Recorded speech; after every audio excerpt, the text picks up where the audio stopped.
and since then we've focused on CCAs here in the Bay Area, particularly San Francisco, Marin County, Sonoma County, trying to get them to take this course of combining the, I'll just go back there for a second. On the bottom you see those recycling symbols there, combining the aggregation power, the ability to buy power collectively and to set rates and to control those investments in the long term, with the authority to issue debt and securitize the debt based upon that rate-setting authority. Really quite simple in that regard.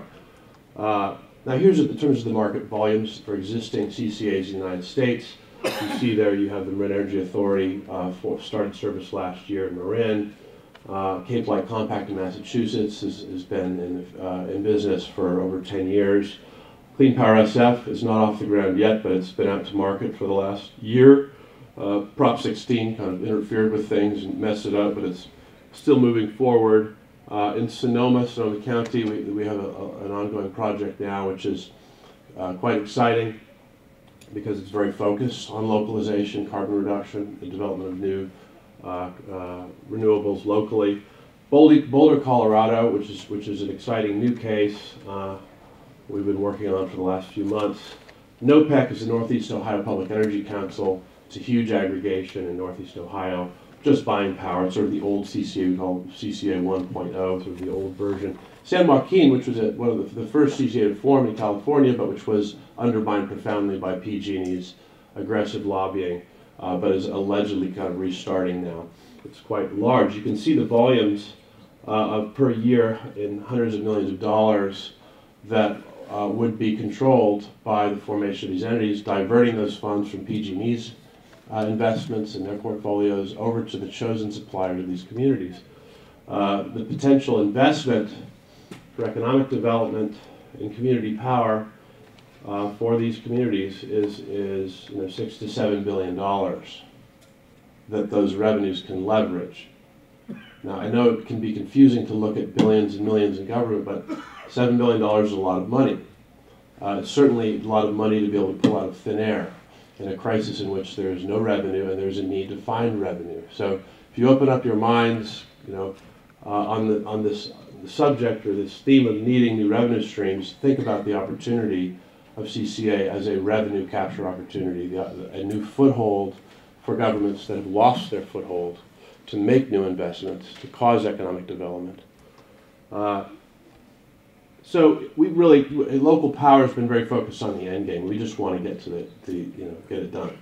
And it's been a very long haul, but we've got some communities that are now quite focused on getting it done. And that has led to the RESCO project. We've got some RESCO people here from San Luis Obispo. Very nice to see you here. And some people from the Sonoma RESCO case, Dave Erickson over there, who directed the Climate Action Plan for Sonoma County a few years ago and led to this project up there. RESCO is focused renewable energy secure communities. These projects are specifically concerned with energy localizations to renewables. Sonoma has involved a 67% localization over a 5-year period. It's now a 4-year period. It would be a $2.5 billion bond issuance for a rural county. So compare in terms of the investment, the scope of investment in Europe. This isn't just catching up to Europe. This is surpassing Europe substantially in terms of the scale of investment and the speed of its implementation in one place. The idea here in the bottom is the proposal that local power made to Marin Energy Authority a couple of years ago. It was rejected, but I put it up because it's illustrative. We organized a consortium to produce this. You can see that bar graph in the bottom, how the red and yellow, which is fossil and nuclear, being replaced by the dark green, which is renewable energy, as well as local green within county over a very short period of time. We were able to pencil these projects at price parity with PG&E's retail rate. So we could achieve a 76% relocalization in Marin over a 3.5-year period with no increase in rates. That's the important thing here, I think, is to realize, we do have models for incremental greening of the power supply coming from Europe, but as far as an acceleration that gets you into a 5 or a 10-year window to basically get it done, that's what we're focused on. In the case of CCA, you also have access to the utilities data. Under that law, any city that says it wants to pursue or investigate CCA can automatically get the data under a tariff procedure from the utility, PG&E or Edison, whoever it is.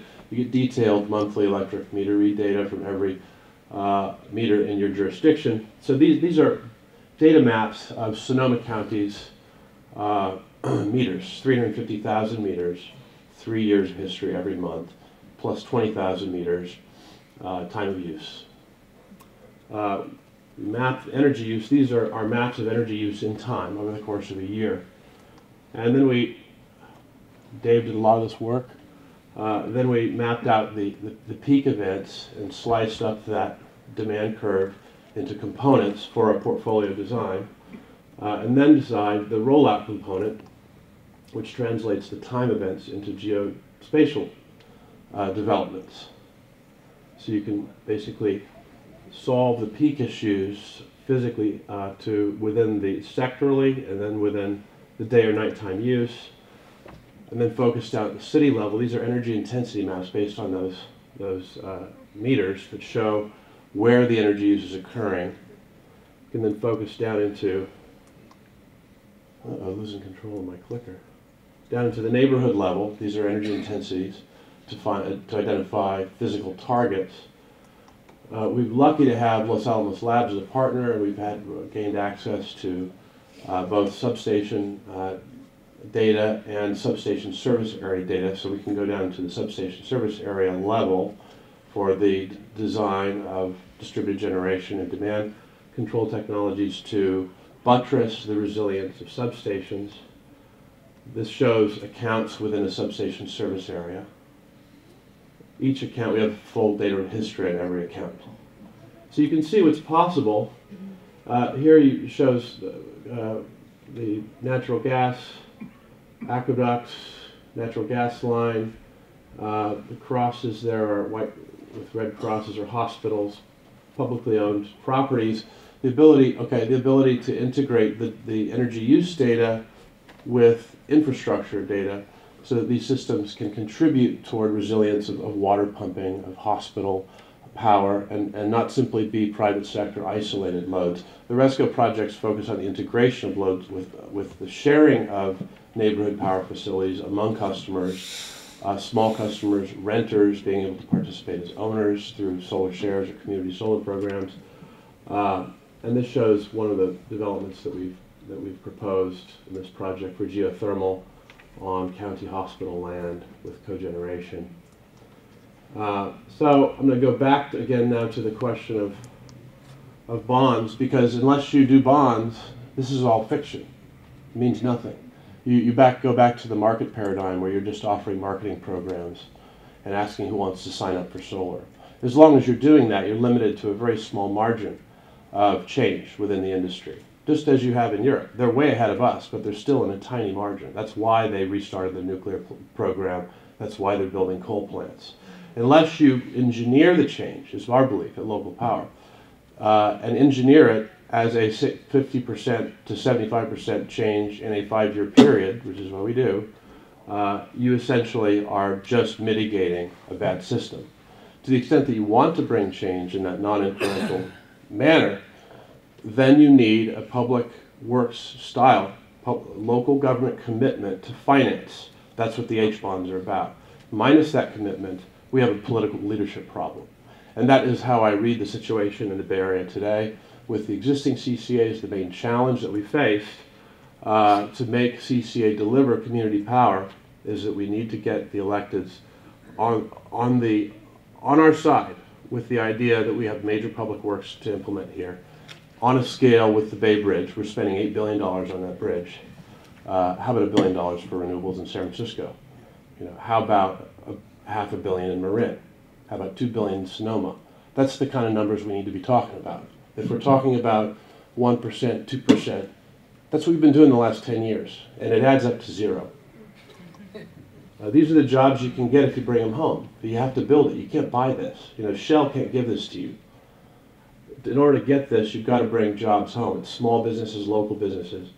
Thousands of jobs could be brought to each of these CCAs through these investments. Local jobs and new jobs. you've seen the academic stuff. I'll end right now. But again, it's the difference between a program and a project. Thank you very much.